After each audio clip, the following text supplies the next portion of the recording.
House Republicans recently pushed through a bill that has voting rights groups sounding the alarm.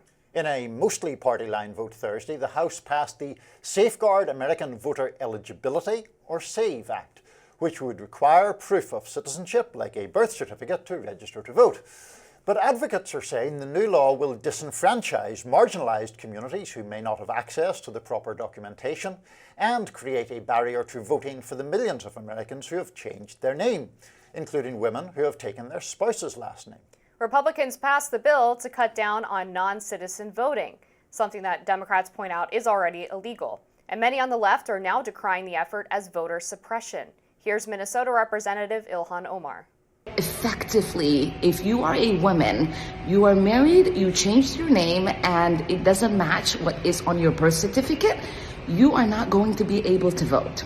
If you are disabled and you can't physically get to an office to register, you are no longer going to be able to register online. This is not about creating election integrity. It is about disenfranchisement and choosing who can vote and who cannot. Florida Representative Byron Donalds had something to say about that Thursday night on Cuomo. To the people who are concerned about married women being able to register, there's this thing in the United States, every state does it now, called Real ID. Every state, through their identification systems, actually track things like birth certificates, etc. And as long as you have a real ID, which virtually every American has to have today, it should be easy for you to register to vote. Well, I took the lead on our first segment, Amber, so why don't you tell me what you think about this? Sure. Well, I mean, first of all, to me, this seems like such something that they shouldn't be fighting about. It should be a bipartisan issue. I think it is a no-brainer that people should have to prove they're citizens to be able to vote. Illegal immigrants should not be able to use a driver's license that they get in some blue state to register for vote and potentially illegally vote in a federal election. I find the argument about voter suppression quite absurd. Democrats have been using that line for years, even with things as simple as voter ID laws, which pretty much every country besides the U.S. has in place. So I guess I don't see the big consternation or the reason for it. Well, I think the reason for the consternation is the idea that are you proposing a remedy that is disproportionate to the actual problem and thereby causing a bigger problem. In other words, the evidence for non-citizens voting is very, very scattered indeed. The famous one that people often cite is a 2016 study from the Brennan Center. It surveyed 23.5 million votes cast and found 30 that were under suspicion of being cast by illegal immigrants or people who were not entitled to vote. Now, there is a separate issue where there have been measures made, or measures attempted, I should say, by certain states to crack down on this alleged problem, and they have run into difficulties, one being Virginia, another one being in Alabama. In the Virginia case, there's a measure that provides for a 90-day quiet period before elections where you're not supposed to throw people off the voter rolls and because they're perceived not to have enough time to seek redress.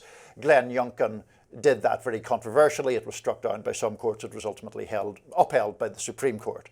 But wrongly in my view, but I don't have a vote on the Supreme Court decisions. In relation to Alabama, the Secretary of State there did a very peculiar thing, which was insist that anyone who had ever had what's called an A number, which is something that non-citizen immigrants have, should be thrown off the rolls and then have to reapply if they were legal. The problem with that is it basically punishes naturalized citizens who at some point in their lives all had those A numbers, and there were many people thrown off the rolls in that respect who then had to either go through an onerous process to get back on them or who were caught in the net. A Trump appointed judge, I should say, at one point halted that program. So I don't think it's right to just say, to act as if there is no danger of disenfranchisement when I think there clearly is. Well, I think the problem with using a 2016 study is that since then there have been numerous instances of localities, counties, states, both providing illegal immigrants with driver's licenses and allowing them to vote in local elections. And I don't think it's a stretch to say that we're going to see an uptick in foreign nationals voting in federal elections because of that. movement. We saw 19 foreign nationals charged in 2020 in North Carolina for illegally voting in the 2016 election. In a North Carolina case in 2018, 19 foreign nationals charged with voting in the 2016 election. And I find that pretty significant because we know that voter fraud is incredibly difficult to find, investigate, and actually charge. So the fact that they were able to find that many, that's 19 plus 18, almost 40 American citizens who were disenfranchised by the fact that their votes were potentially undermined by a foreign national voting illegally in the election. And I think it's kind of offensive to say that Americans can't get a driver's license in the case of a voter ID law. And this whole but hold on, Go ahead. there is a difference between voter ID and proof of Yes. citizenship. Yeah, I was and gonna a get to driver's that. license does not prove citizenship. But Right, yeah, I was going to get to that. So at this point, pretty much every American has to get a real ID, which does confer proof of citizenship. Now, on the married women question, I feel I can speak uniquely to this as someone Sure. who did change their last Sure. name in the past couple of years. And again, I think this is a smokescreen for what the Democrats are really doing here, which is they just want to make it apparently easier to cheat in federal elections, because married women, when you change your name, you start with your social security number, your social security card, then you do your passport if you have one, and then you do your driver's license. For all of those federal documents, you have to provide your birth certificate and a copy of your marriage license. So any woman who has gone through this process already has those documents on hand because they wouldn't have been able to do this legally unless they had them. And so they can provide the exact same documents to register to vote and prove that they are a U.S. citizen. let me take the first point you made first, Sure. because the married women thing I've less disagreement with you on. But in relation to this issue, which you're suggesting is a widespread issue, and you cited some of those statistics, people on the Conservative side are often skeptical of the Brennan Centre because I think it's perceived to lean liberal. The Heritage Foundation has a map on its website about instances of fraudulent voting. And the thing that struck me when I looked on that website was how scattered and small the examples are. So, for example, in Minnesota, you can look it up by state, and in Minnesota, there are 16 examples in the past decade. Now, that's 16 over 10 years in a state that has 5.8 million people. And when there is the charge on the Conservative side that Democrats are doing this to encourage illegal voting, the suggestion is they are doing it to encourage mass illegal voting. Now, the statistics just don't bear that out. You mentioned the North Carolina case. There were indeed 19 people indicted for that earlier this year. 9 of them face up to 6 years in prison. Well, 2 of them include a 71-year-old Guyanese woman and a 64-year-old Panamanian woman. Among this 9 people in a significantly sized state in North Carolina. Is it more likely that a 71-year-old Guyanese woman has decided to risk 6 years imprisonment to cast her own vote?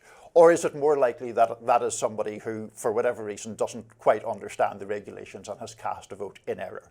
The idea that this is some factory to manufacture voting on a scale that would thwart the outcome of American elections is just, I think, an implausible idea. I don't think it would necessarily be at the scale to change the results of an election, but the point is even one is too many because it disenfranchises people who do have the right to vote in this country. But what about if the measures, as in the case of Alabama, throw off people with the A number who are entitled to vote? They have also been disenfranchised. Yeah, I don't necessarily agree with that, but I think that's a separate issue than the one we're talking about, which is the SAVE Act, right?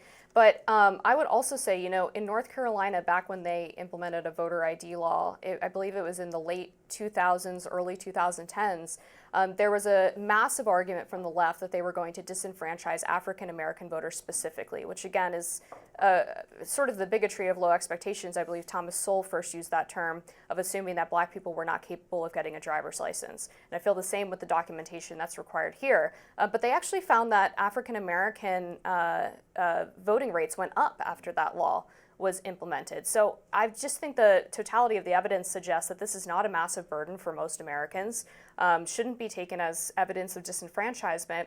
And I would also point out, the Carter Center used to agree with Republicans on this. They used to say that because voter fraud was so hard to identify, that the number of cases that we have been able to identify suggests it's a much more widespread problem than anyone realizes. In relation to the partisanship, I have quite deliberately here not made the partisan argument because I don't think it is clear that the kind of measures that are being sought here would necessarily disadvantage Democrats or demographic blocs that typically vote predominantly demographic like black people. And one of the interesting things about the proof of citizenship as opposed to proof of ID is the issue of people using passports. And as I'm sure you're aware, the concentration of passport ownership is actually significantly lower in several red states, particularly in the Deep South, Mississippi and Tennessee, among the lowest in the nation.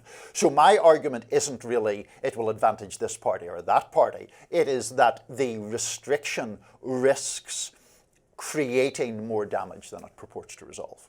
Yeah, I don't view it as a partisan issue either. If there's Republicans versus Democrats being disenfranchised, that doesn't change my calculation of thinking it's incredibly important to make sure we have secure elections, especially after 2020. There are so many people who lost faith in the electoral system. I think it's important for us to make sure that those people have faith in our elections, and I would say not just Republicans, Niall, in 2020, but a lot of Democrats in 2016 did not trust the outcome of the election. You can look at polls related to that of what they said. They said that Trump was an illegitimate president. A significant portion, at least 1/5 of Democrats, did not think that was a fair election. When we have a massive bipartisan agreement that our elections are not secure, I think it is incumbent on elected officials to do everything they can to restore that faith. The reason that there was a large falling in faith in elections after the 2020 election was because the defeated Republican nominee kept lying about it.